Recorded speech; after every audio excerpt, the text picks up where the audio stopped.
So 5 claims from Uber's rosy 2022 recap, fact-checked, right? And I love these guys at Mission Local. In fact, I've spoken to some of the reporters at Mission Local that have not necessarily always written pretty stories about Uber. And Uber's legal department actually called some of these reporters back and let them have it. But they don't get intimidated, right? Journalists should not be intimidated by big corporate companies. So check this out. Listen in. 5 claims from Uber's rosy 2022 recap. Fact-checked. Fact-checked. By Yujia Zhou. On the final day of 2022, the Uber newsroom released a recap of what the company had done that year to make drivers' time on the app even better, emphasizing the company's belief in listening to drivers and bringing their ideas to life. When Uber CEO Dara Khosrowshahi proudly shared the article on Twitter, however, Uber drivers reacted quickly and sharply. How do you feel about your drivers going on strike because they can't earn a living in pennies per mile? One comment read, other drivers complained about being deactivated from the platform, frustrated with the language barrier in communications, or dissatisfaction with a new billing method Khosrowshahi championed in his tweet. Nicole Moore, president of Los Angeles-based gig worker group Rideshare Drivers United and a part-time driver, found the article perplexing. The article, Bring Drivers' Feedback to Life in 2022, includes a photo of what appears to be a group discussion of Uber employees listening to several drivers. Who could they possibly talk to? Moore asked. All drivers know that the pay has gone down. It's true for part-time drivers as well. Moore said that when the article isn't blatantly deceptive, it's full of carefully woven half-truths. Despite Uber's claims about reinforcing transparency and maximizing drivers' earning potential, Moore said, the truth is they're minimizing transparency and drivers' earnings potential. As for 2022, all I can say is it was getting worse and worse, Alex Song, an Uber driver since 2018, told Mission Local. The more I drove, the more bitterly disappointed I felt. True. Dina Dubel, a professor at the University of California's Hastings College of Law, finds it comical to read these types of press releases from Uber. Because I think it's sort of common knowledge that their practices are pretty exploitative, that they are some of the worst employers in the service economy, said the labor law expert. Uber's recap claims that we look forward to continuing to make Uber the best platform for flexible work. The reality is that drivers are earning much less than they should be earning. Working conditions have become much worse since the passage of Proposition 22 for many people, Dubel said. In her opinion, it is no coincidence that Uber issued such an article at this time, but part of a larger plan to shape public opinion. Exactly. Historically, at every turn, where Uber is facing regulatory intervention, they create a narrative around how things are so much better, Dubel said, noting that Uber had offered drivers more control over their rides during the Prop 22 campaign, but all of that tools were taken away shortly after Prop 22 passed.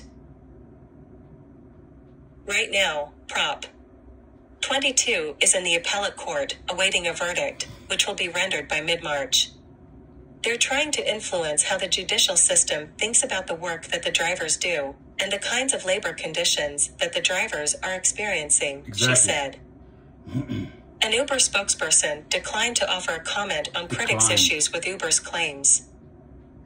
Upfront Fares is a feature launched in the second half of 2022 that shows how much drivers will earn before accepting a trip. Uber's in-house recap touts it as helping to reimagine how drivers earn by showing how much they'll make while contributing to flexibility, transparency, and choice. That is true, but it's not the whole truth. Drivers don't see this as an improvement. To be able to see the price, destination, and distance beforehand, and when and where there is surge, these are the information that Uber should have given to us drivers, said Uber driver Song.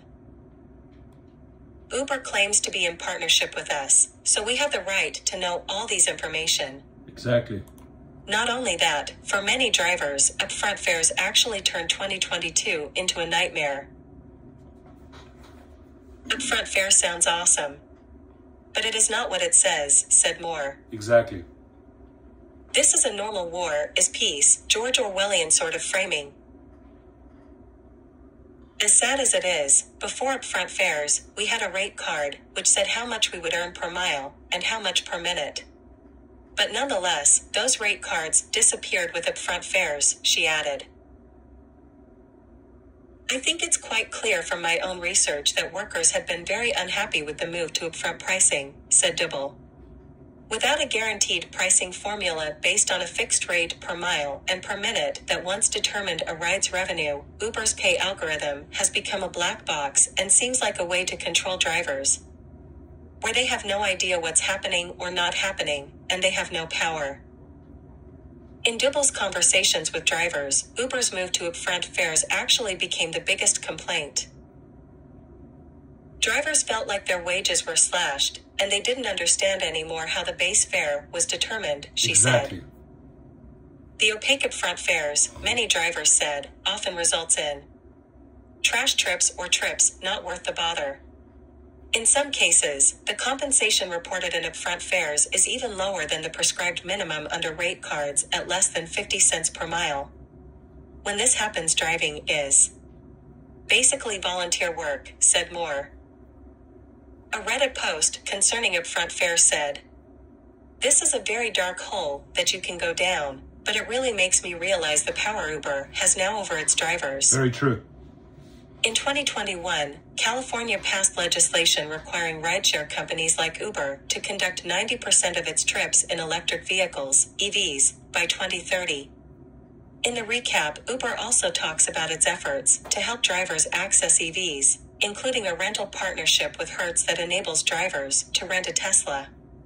The recap also mentioned the Green Future program, which provides drivers an extra $1 per trip as an incentive to use fully electric vehicles. Moore finds the rhetoric amusing. "That's awesome," she said in a sarcastic way. "So thank you very much."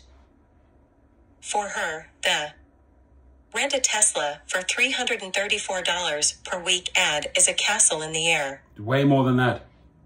There are taxes and everything else on the rentals. And people have told me that they're paying upwards of $500 a week to rent these cars, she said, which leaves EVs far out of the price range of many drivers. Drivers in a Chinese WeChat group of 500 Bay Area Uber and Lyft drivers echoed what Moore described. One driver said, "Renting a Tesla through Hertz is a pit." The ad said it costs just over $300 for a week, but adding up all the odds and ends adds up to over $500.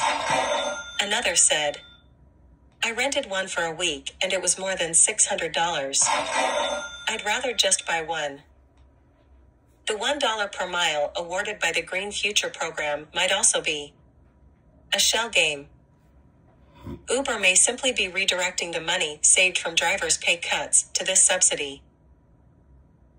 Now, they can set the price whatever they want, said Moore. So there really isn't additional money. Without a rate card, there is no control that we have over any of this, and they just make up the numbers. The way that the companies can help drivers go electric is to actually pay us decent wages. And right now, there's no such thing, said Moore. The most exciting feature, an in-app dash cam that can record both video and audio on trips, is the direct result of listening to driver feedback, the recap said. Drivers, however, are not that excited. First, giving the company access to their cars 24/7 makes drivers feel their privacy is being invaded, Moore said. And strangely enough, none of the California drivers Mission Local spoke with knew about this new in-app dash cam. One of them even said that out of distrust of Uber, it would mean buying an extra phone if the Uber app ever did request camera access for monitoring. On top of that, any dispute with riders is still likely to end the driver's career with Uber, as Uber doesn't always accept the dashcam footage as evidence of the driver's innocence, Exactly. according to Moore. What they're saying now, said Moore, is, well, as long as we have 24/7 access to monitoring you at all times, okay, maybe we'll use that. Furthermore, when Uber writes, safety is always top of mind, and 2022 was no different, the fundamental issue affecting driver safety remains unaddressed. We still do not have the identity of the passenger in our car, said Moore. Drivers receive a name and an image of the rider, but there is no way to guarantee that this is the person who crawls into the car. Maybe somebody else ordered the ride. Also, the driver has no way of knowing if the passenger has been marked as unsafe or prone to harassing the driver. Thank you.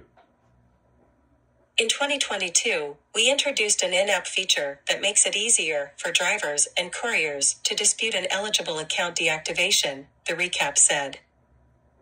Similarly, none of the California drivers Mission Local spoke with, however, don't even know about the button that they can post to dispute.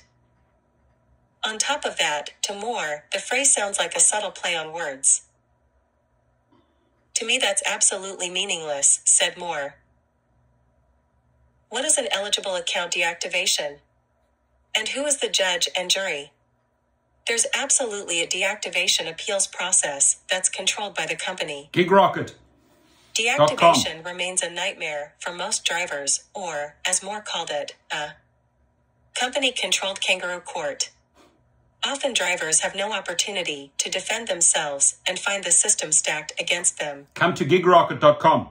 What we need is an external appeals process that is controlled by a neutral party, which, now, we do not have access to unless we go to court, she said.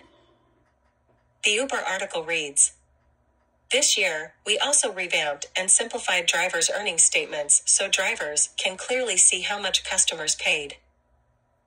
Previously, Uber drivers were able to see how much customers had paid right after each ride on the driver's app, along with other statistics relevant to the ride. But sometime last summer, the customer payments feature on the app disappeared, and now you have to kind of dig down, but you cannot see it on the Uber app, said Moore. Meanwhile, according to a local experiment by Mission Local, Uber started to give drivers a smaller share of the money they received from customers.